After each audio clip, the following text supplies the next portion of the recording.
दोस्तों, आज के इस वीडियो में हम लोग एक बहुत ही कमाल का क्वेश्चन, इंटरव्यू में अगर आपसे यह प्रश्न पूछ लिया जाता है तो आप निश्चित ही कंफ्यूज हो जाएंगे।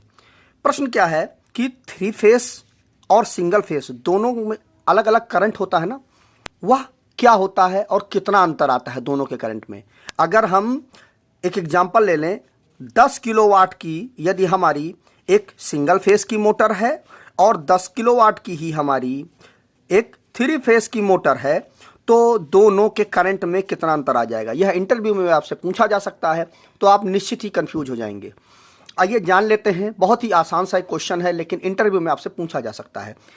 देखिए, हमने किलोवाट 10 ही रखा है दोनों के रिस्पेक्ट में, बस हमारा फेस बदल जा रहा है। तो देखिए, अगर हमारा थ्री फेस है तो मैंने आपको बताया था इसका जो फॉर्मूला होता है P = V/I √3 × I × cos φ। ठीक है, मतलब कि अगर थ्री फेस है हमारा तो √3 इसमें आ जाएगा V × I × cos φ, और अगर हमारा सिंगल फेस है तो उसमें हमारा P = हो जाएगा V × I × cos φ। तो ये हमारा सिंगल फेस के रिस्पेक्ट में हो जाएगा। अब आइए देख लेते हैं दोनों के उस कंडीशन में। तो देखिए, हमारा जो पावर है वह कितना है, हमारा 10 किलोवाट है। तो 1 किलोवाट बराबर होता है 1000 वाट। तो 10 किलोवाट = हो जाएगा कितना, हो जाएगा हमारा 3 जीरो ये है और 1 जीरो और बढ़ जाएगा 10,000 वाट। मतलब 10 किलोवाट जो होता है हमारा वह 10,000 वाट के बराबर हो गया। तो ये हो गया हमारा। तो सबसे पहले हम थ्री फेस के रिस्पेक्ट में हम देख लेते हैं। तो देखिए, P = √3 × V × I × cos φ। ये फार्मूला हो गया हमारा। तो पावर है हमारी कितनी, 40। √3 का मान होता है 1.732 गुणे वोल्टेज हम कितना रखते हैं, 440 वोल्ट होता है हमारा थ्री फेस में। तो हम 440 वोल्ट ही मान के चलते हैं। गुणे आई हमें निकालना है और गुणे cos φ जो है हमारा वह 0.8 स्टैंडर्ड हम लेके चलते हैं। तो देखिए, ये 40 = अब देखिए 1.732, ठीक है, मल्टीप्लाई बाई 440 और मल्टीप्लाई बाई 0.8, ये हमारा कितना आ रहा है, 609.66। ठीक है, 609, देख लीजिए, ये हमारा आ जाएगा 609.664। इतना हमारा क्या आ जाएगा, यदि हम इस पूरे का यदि हम गुणा करते हैं तो इतना हमारा आ जाएगा। तो यहां पे हम लिख सकते हैं 609.664 × I। तो I = हो जाएगा 40/609.664, इतना हम लिख सकते हैं। अब देखिए, सीधे हम इसका भाग दे देंगे इसमें। तो 1 1 2 3 4 4 जीरो आ गया, डिवाइडेड बाई 609.664। ये कितना आ जा रहा है हमारा, 16.40। ये हमारा करंट आ गया। ये हमारा आ जाएगा 16.40 एम्पियर। ये हमारा करंट आ जाएगा किसमें, थ्री फेस की अगर मोटर है और वह 10 किलोवाट की है।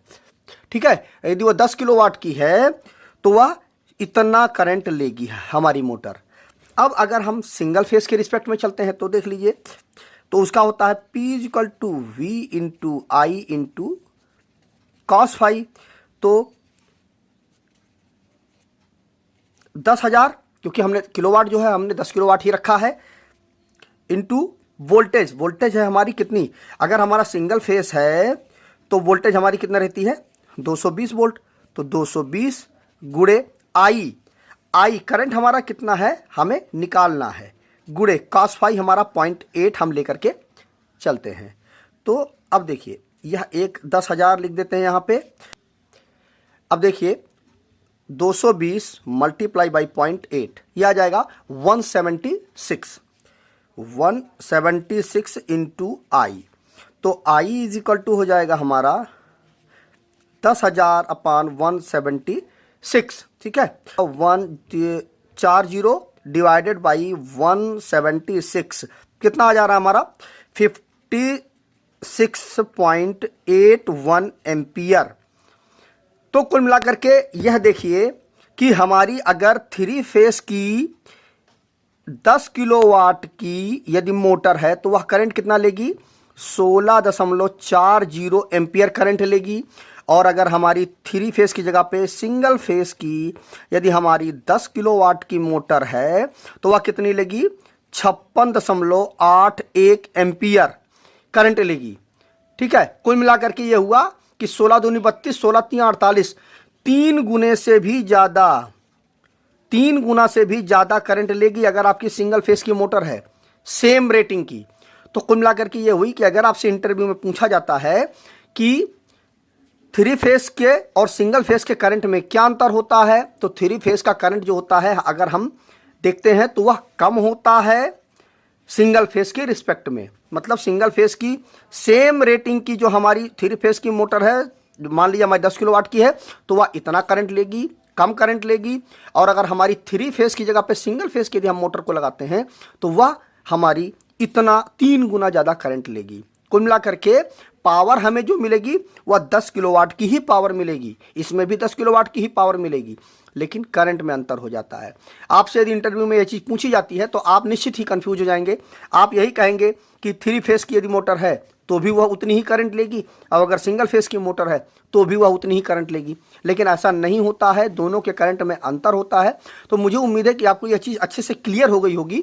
और अगर आपसे कभी इंटरव्यू में यह चीज़ पूछी जाती है तो आप आसानी से उस बंदे को सेटिस्फाई कर पाएंगे और यह समझा पाएंगे कि जो हमारी 3 फेस की जो करंट होती है वह कम होती है। क्यों? क्योंकि उसमें 3 फेस की पावर होती है और उसमें यह 1.732 जो होता है वह मल्टीप्लाई हो जाता है। इसी कारण से उसमें जो करंट है जो हमारी वह डाउन हो जाती है। तो आपको यह चीज़ एकदम से क्लियर हो गई होगी। अगर आपसे कभी इंटरव्यू में पूछा जाता है तो इसका जवाब अच्छे से आप दे पाएंगे। वीडियो अगर आपको पसंद आया हो तो वीडियो को अपने दोस्तों के साथ शेयर करिएगा, जिससे उनको भी यह क्वेश्चन अच्छे से क्लियर हो जाए। यदि कभी आपसे इंटरव्यू में पूछा जाता है तो आप आसानी से जवाब दे पाएँ। तो आज की इस वीडियो में बस इतना ही। नमस्कार दोस्तों।